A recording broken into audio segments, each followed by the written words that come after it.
അസ്വസ്ഥതപ്പെടുത്തുന്ന ആ ദിവസങ്ങളിൽ സ്ത്രീക്ക് അവധിക്ക് അവകാശമില്ലേ? ആർത്തവ അവധി എന്ന് കേൾക്കുമ്പോൾ രണ്ടഭിപ്രായം ഉയരുന്നത് എന്തിനാണ്? നമുക്ക് എന്തായാലും നമ്മുടെ ടീമിനോട് തന്നെ ഒന്ന് ചോദിച്ചു നോക്കാം.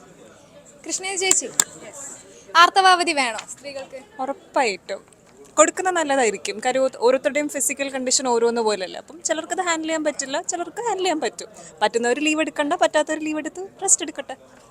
സുചേച്ചി, ലീവ് വേണോ? ലീവ് വേണം.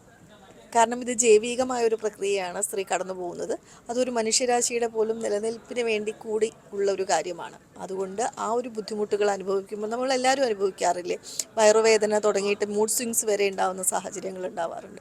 ആ സമയത്ത് വന്നിട്ട് ഹാർഡ് വർക്ക് ചെയ്യുക, ആ ഹാർഡ് വർക്ക് ചെയ്യുന്ന അതൊരു പെർഫോമൻസിൻ്റെയും കൂടെ ഭാഗമാണല്ലോ. സ്വകാര്യ സ്ഥാപനങ്ങളിലൊക്കെ ജോലി ചെയ്യുമ്പോൾ സ്വാഭാവികമായും അത് അനുവദിക്കണമെന്നാണ് അഭിപ്രായം.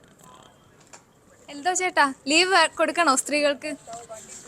ലീവ് കൊടുക്കുന്നതിന് വിരോധമൊന്നുമില്ല. പക്ഷേ എൻ്റെ കുഴപ്പമെന്ന് പറഞ്ഞാൽ ഇപ്പോൾ മെൻസ്ട്രൽ ടൈമിൽ എല്ലാ സ്ത്രീകൾക്കും ഗുരുതരമായിട്ടുള്ള പ്രശ്നങ്ങൾ ഉണ്ടാവാറില്ല. വളരെ ഈസിലി പോകുന്ന സ്ത്രീകളുണ്ട്. അപ്പോൾ അതുകൊണ്ട് മെൻസ്ട്രൽ സമയത്ത്, പീരീഡ്സിൻ്റെ സമയത്ത് അവധി നിർബന്ധമാക്കുന്നതിനോട് യോജിപ്പില്ല. പക്ഷേ അങ്ങനെയുള്ള സ്ത്രീകൾക്ക് അവധി പരിഗണിക്കാവുന്നതാണ്. തീർച്ചയായും എന്തായാലും കടുപ്പം കുറച്ച് ഇന്ന് ചർച്ച ചെയ്യുന്നത് ഈ വിഷയമാണ്. സ്ത്രീകൾക്ക് ആർത്തവ അവധി വേണോ വേണ്ടയോ? കടുപ്പം കുറച്ച് 5 മണിക്ക്.